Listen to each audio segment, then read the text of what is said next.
How are you? All good? Wow! That's a gym for the employees. League of Nations is easy. We only need to win against the World Cup champions and the European champions. Hi Roberto, how's it going? Nice to see you. Lovely You well? to see you, yes. Yeah, how's it going? Welcome to yeah, Belgium, eh? thank you. First time. Yeah. During my first visit to Belgium, the country's head coach, Roberto Martínez, gave me an insight into life inside the training ground. I arrived here with the intention of building a team for the World Cup, and it was a 2 years project, and that was it. And then all of a sudden, the relationship grew, and the work felt that it needed a longer period. Then is when we get the commitment of the Euros.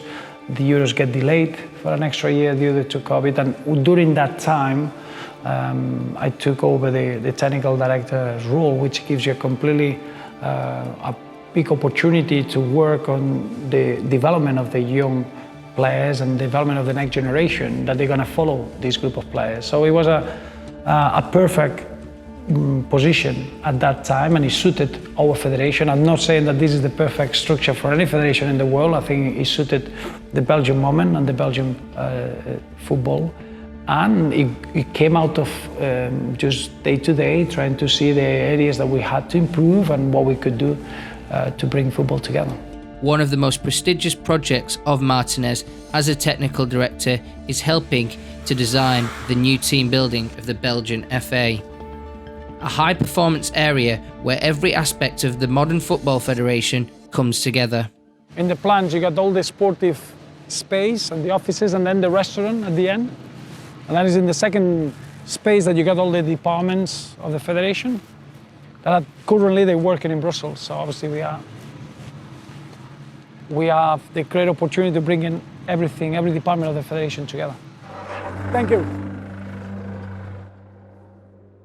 When I arrived in 2016, the team was staying in a hotel in the airport, and we were using the Anderlecht facilities, which was just great preparation to face the games that they were in that moment.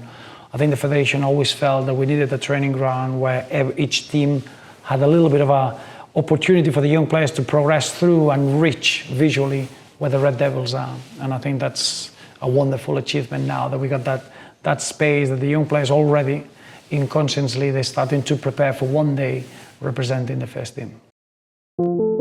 Before working in international football, Martínez was a manager in the British game at Wigan, Swansea and Everton. Even now, he benefits from his experience as a club manager.